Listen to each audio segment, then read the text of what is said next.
against fellow lawmakers, whether senators or congressmen? We'll always be guided by evidence. Ano? Kilala nyo naman ako, RJ. Ano? Kung masagasaan, masagasaan. Walang dapat santuin. Kasi kung meron tayong pagtatakpan, bakit pa tayo nag-iimbestiga? Senate SP. President, na nagkausap sila ni Secretary Boying Remulla. At yun nga, hindi raw papalusutin. So, anong use na i-endorse mo pa yun? Di ba? Pero sa tingin niyo Hi sir, qualified? good morning. Good morning, Sally. Morning, Mare. Morning sa inyo lahat. Good to be back and see old and new faces. Marami ng bago, sir. Marami ring medyo old. Ayan, sir, yung mga old nandun. Sir, sir, do you have any opening statement o simula na ho ng Wala na, Q&A? let's, Okay.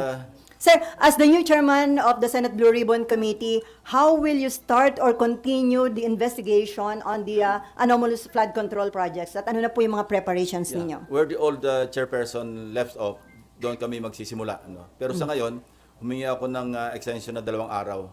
Kasi nga, napasin ng mga staff na walang markings yung mga ebidensya.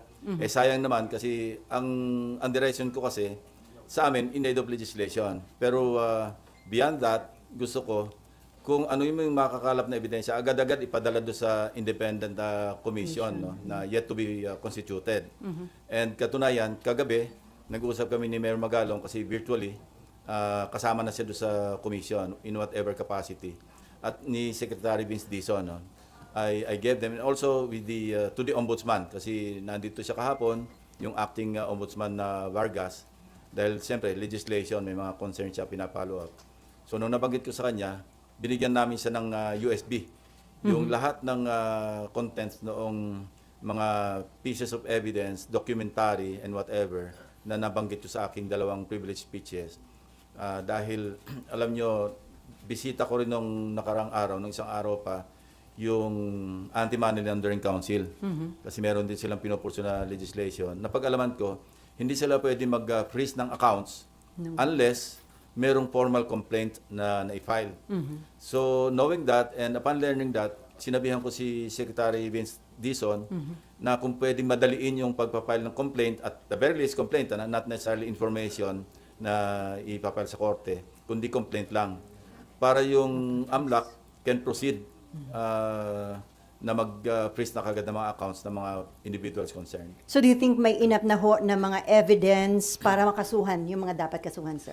Yung nakalap naming evidence, open and shut cases, and I enumerated, di ba, nung Tuesday, yung mga pwedeng kasong isampa laban sa kanila. Yeah, malversation, true falsification, and mind you, pag yun ang i-final, ang threshold noon is 8.8 million. Pagka more than 8.8 million pesos, no bail yun. Kasi reclusion perpetua, 20 years and 1 day to 40 years ang hatol. So yun ang pwedeng i-file kagad sa DOJ. And yung 6713 at saka 3019, yung anti-graft or yung Code of Conduct, pati anti-graft, pwedeng isampa sa Ombudsman.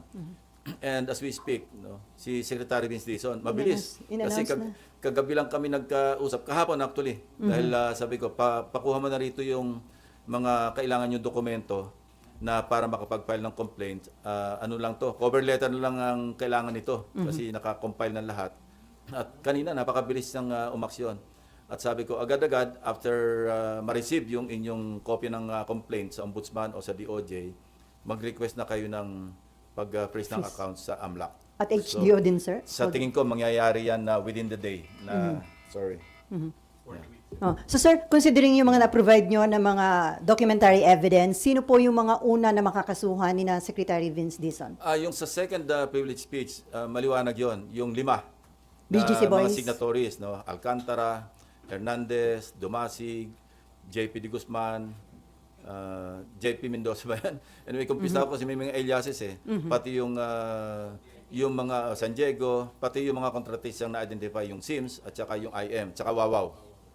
Sa first privilege speech, ganun din, may mga na-identify doon. And hindi naman ito yung parang hearsay, kundi mahilig kasi ako sa resibo Kapag gumalaw kami ng mga staff, sinisigurado namin na may kasamang resibo at pwede magamit sa pagpapile ng kaso. Hindi lamang sa pagpapile ng kaso, pwede magamit all the way sa prosecution hanggang sa conviction.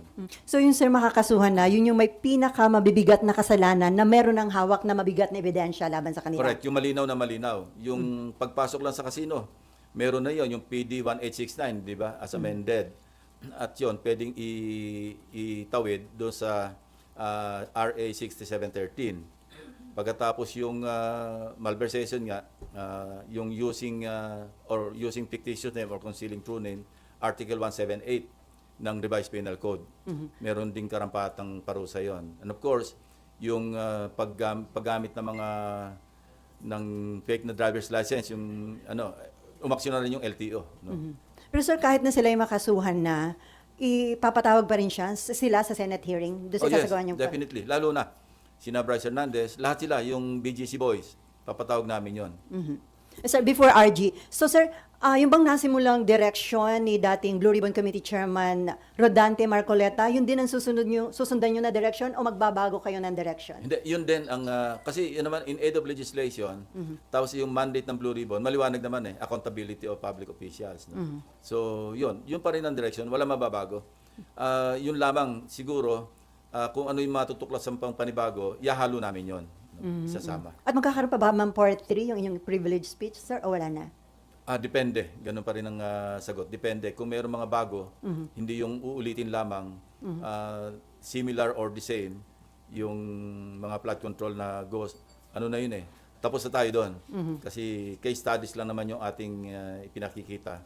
Parang pakita natin, ito ba'y microcosm noong nangyayari sa buong Pilipinas? It seems so, no? Dahil kanina lang, meron nagre-report na yung sa ibang bahagi ng Kapuluan, ganun din, mga ghost projects. Pero yon i-compile na lamang, pero hindi na para ihayag pa sa privilege speech kasi baka maumay na kayo. Kasi nga ang tanong ng iba, wala ba sa Mindanao, wala ba sa Bicol region, wala ba sa Visayas, na-focus lang daw sa Actually Luzon? meron, kaya lang hindi na namin sinama kasi repetitive na Ganun din Papakita tayo ng mainis lang kayo kasi butas-butas, substandard, mainis din kayo kasi ghost na naman.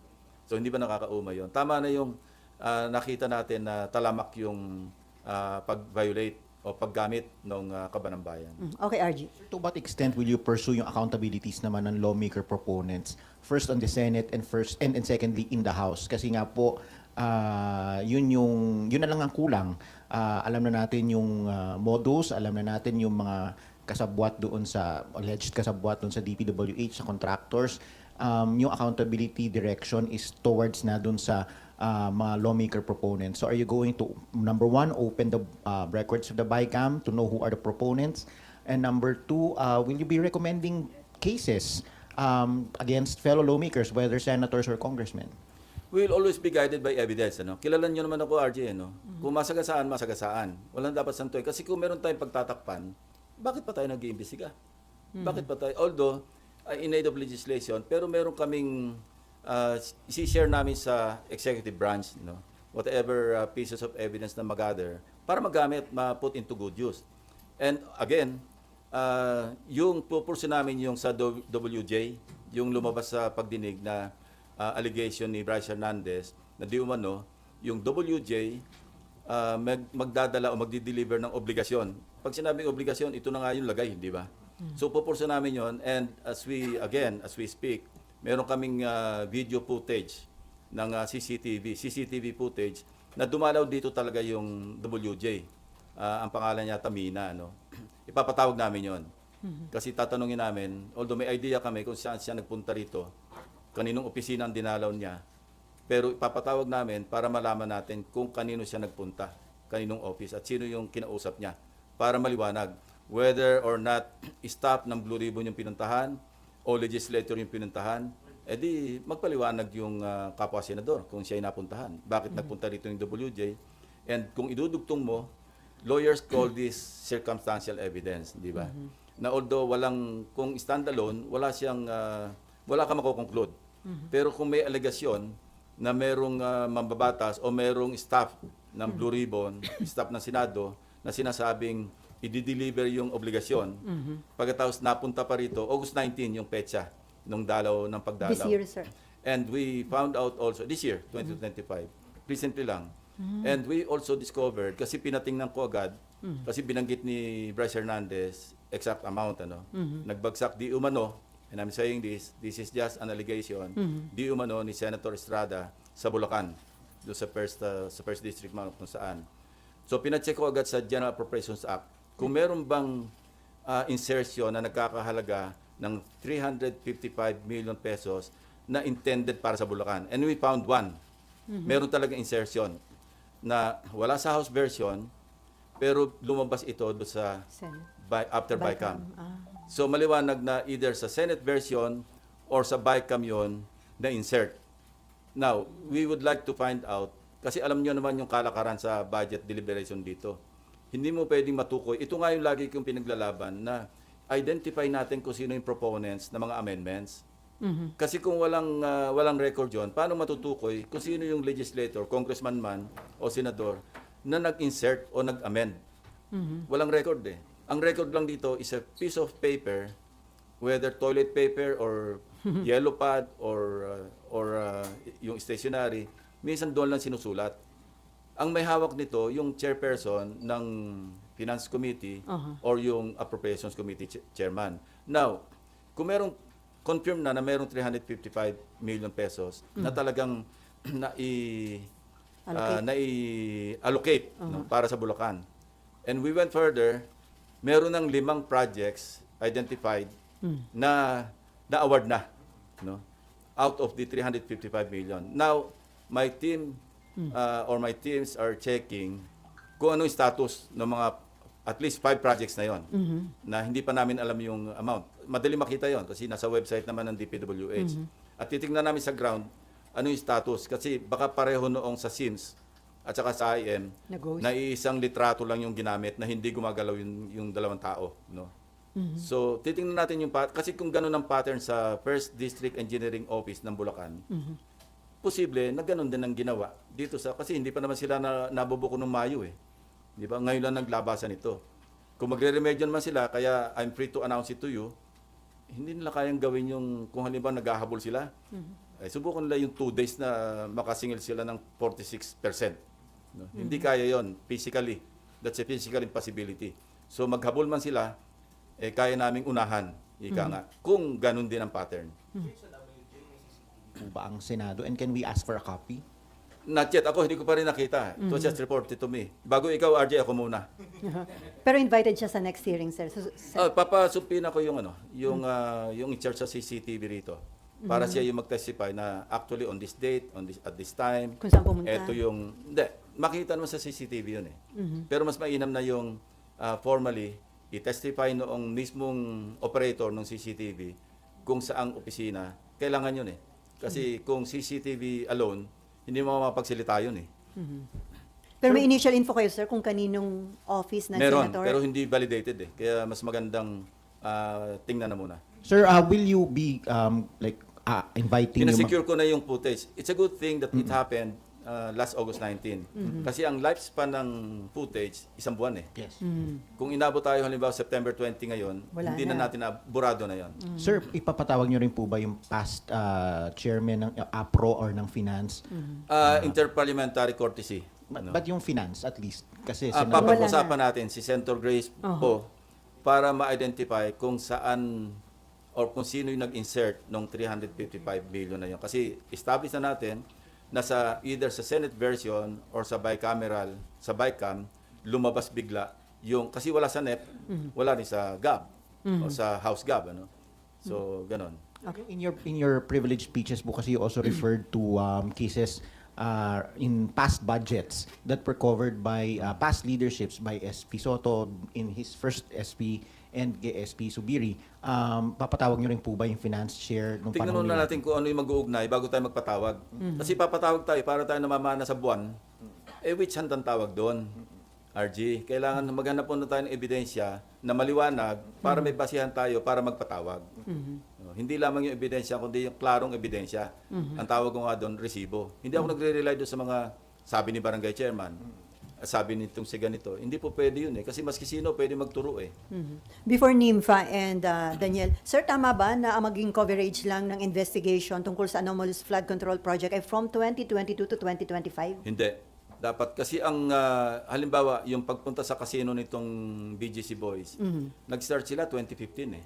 Ganun. So matagal na nangyayari ito, no? Pagkatapos yung nasundan namin yung at lalabas ito siguro pagka halimbawang may legal na pamamaraan na yung Anti-Money Laundering Council ay maglabas ng resulta ng kanilang pag-freeze ng accounts. Kung hindi ko sigurado kung confidential ito, kung classified material yon o hindi. Makita naman natin doon yung takbo kung saan pinakamaraming transaksyon, halimbawa Diskaya, Couple, ano? Kasi as far as I know, meron silang mag-asawa na separate bank accounts. Kung anong period lumobo yon, ibig sabihin, doon sila na mayagpag. No? And makikita natin yon sa susunod na kabanata.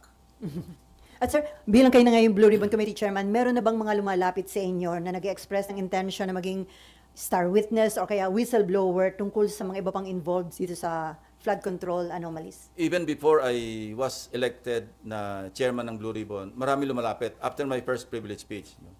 Eh yung iba, siyempre, sinasala namin, ano pong motibo nito?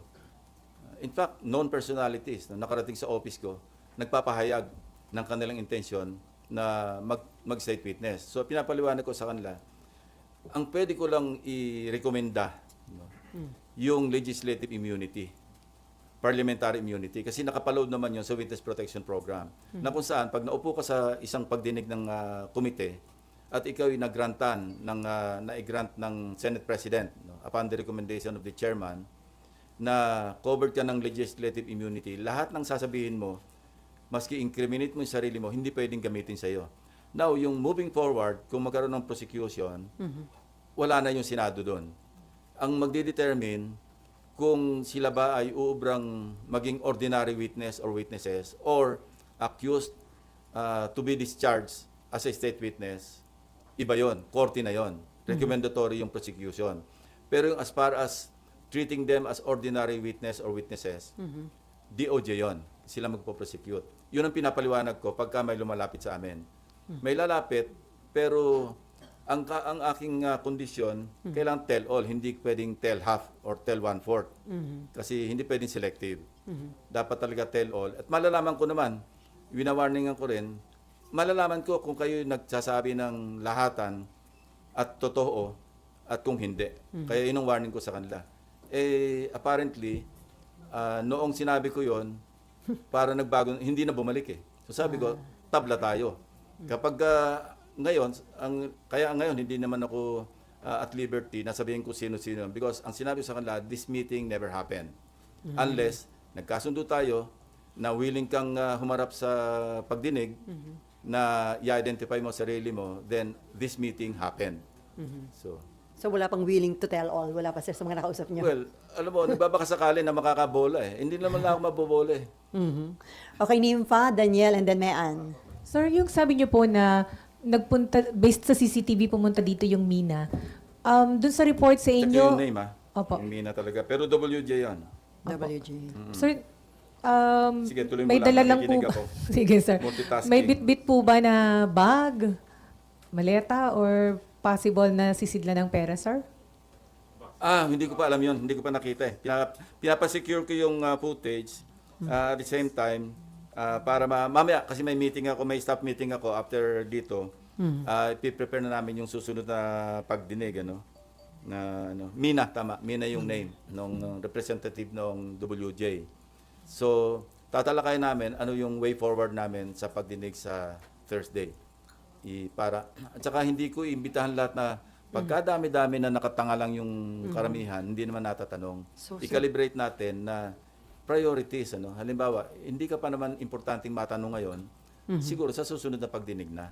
Yeah. Sabi niyo po, chine-check na ninyo yung sa 355 million na insertions. Sir, paano po ba yung naging insertions dito? Divided siya, hindi siya bultong 355. Ang hindi ko sure kung total yung 355 o isang buong 355 sa isang item. Hindi ko nakita actually yung record. I only relied on the research work conducted by my staff. Nireport sa akin, and actually, May 2025, at nakita ko nga sa isang TV, kinamayan ba yun? Na meron sa Valenzuela, na May 2025 na award, phase 3, pero hindi existing, meaning ghost project. So we will validate that. Merong ganong report. isa na yon doon sa 355. I think sa Valenzuela City yon na phase 3 ng isang flood control project. So we will validate that on the ground. Ano. Papupuntahan ko rin yon. Kasi nakita ko rin doon sa website ng DPWH na yung meron din yung Global Creek sa Valenzuela. Pero tingnan natin ano kung kasi kailangan sarili naming pagre-research ang gagawin. And then sir, ano po ang balak ninyo tungkol kay Bryce Hernandez? Sir, ipatatawag na siya sa next Yes, hearing? ang original recommendation ko nung medyo nagkagulo ng konti dyan sa plenaryo. At ito'y pinarating ko rin kay Senator Marcoleta, kay Senator Cayetano. Na-overtaken lang ako ng desisyon. At tinatanong ko sila, okay ba sa inyo na after the hearing on Thursday, hindi ko napapaalisin dito si Bryce. Dito na siya madidetain. Or, kung mauna siyang ipatawag ng House, pinahiram natin, halimbawa Monday, bibigyan namin ng instruction yung OSAA na paggagaling sa House, diretso na siya sa Senate. Hindi na sa custodial center. But then, nag-intervene na nakapag-decide pala si Majority Leader at saka si Senate President na sa Pasay City Jail dalhin kasi mas malapit sa Senate. So, i-clear ko pa ito kay Senate President. Hindi pa kami nagkausap na kung aprobado niya, after ng hearing ng Thursday, dito na lang manatili si Bryce Hernandez. So sa Thursday, sir, ang hearing? Sa Thursday ang Next hearing, 10 o'clock. Para mas mahaba, kasi alam mo, kailangan before 3 o'clock matapos yung pagdinig. Maraming nabibitin. And yun nga, humingi ako ng 2 days extension para mamarkahan namin yung lahat ng ebidensya na kalap. So ano yun, sir? September 17, tama ba? 14, 15, 16, 17. Tama. Thursday. Basta Thursday. Meron ka pa ba? Next Thursday, next week. Sir, before Daniel, pabor ka ba dun sa hindi pagpirma ni Senate President Soto doon sa recommendation na isilalim sa Witness Protection Program yung Diskaya couple? Well, unang-una, nag-decline na si SOJ eh. Sinabi na niya na ang isang kondisyon niya, restitution. So, nag-usap din sila ni Senate President, kaya siguro yun ang naging basis ni Senate President Soto na hindi niya napirmahan yung recommendation. In the first place, hindi na updated yun eh. Kasi nag-recommend doon yung dating Senate Blue Ribbon Chairman. Dapat yun i-update. Kung i-affirm ko yun, ako yung magbabalidate, ako yung magpipirma bilang new chairman. Hindi na. Outdated na yun eh. Pero dahil nga nagkausap sila nasabi sa akin ni Senate SP. President, na nagkausap sila ni Secretary Boying Remulla. At yun nga, hindi raw papalusutin. So, anong use na i-endorse mo pa yun? Di ba? Pero sa tingin niyo qualified hindi yung mag-asawang Diskaya, sir? Kasi nag-retract sila eh. Pagdating sa House, iba naman ang sinasabi. So how can they qualify kung hindi definite yung kanilang testimonya? Pag nasa House, iba sinasabi. Pag naandito, iba. No? So, anyway, titingnan natin. Baka dumating yung punto na pag naandito sila, mag-tell all, i-evaluate natin. Hindi ko sinasabing definitely, pwede nating endorso sila sa Witness Protection Program.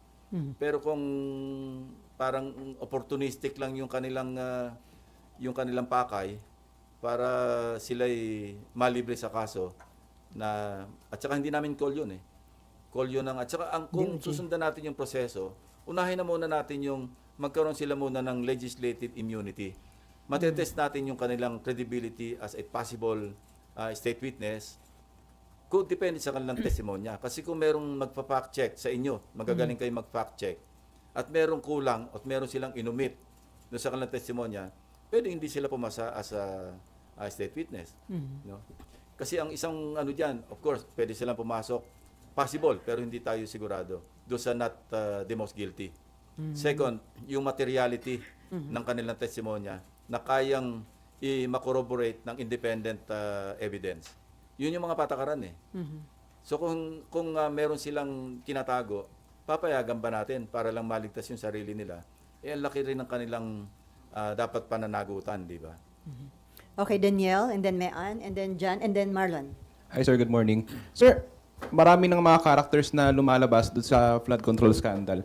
Pero sir, sa tingin nyo ba, sino ba yung somehow na parang maging state witness? Sa nakikita nyo, sir? Sa ngayon wala pa kasi ngayon pa lang ako mag-hearing. Kasi ako, hindi lang yung record, gusto ko makita yung demeanor ng tao. Alam mo, hindi naman ako West, pero ganyan yung mga judges eh. Kaya importante yung physical presence. Minsan yan, di ba, pagka Zoom lang, hindi mo pa makita.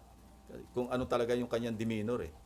Mas importante yung kaharap mo, tinatanong mo, more or less mag-gauge mo kung binobola ka o hindi ba?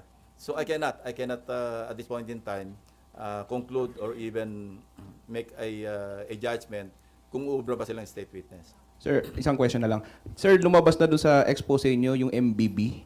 Ipapatawag nyo rin po ba si dating Secretary Bonoan? Tsaka nakikita nyo ba talaga yung involvement niya doon sa flood control scandal? Una, gusto ko i-correct yung si Mark. Sama si Mark?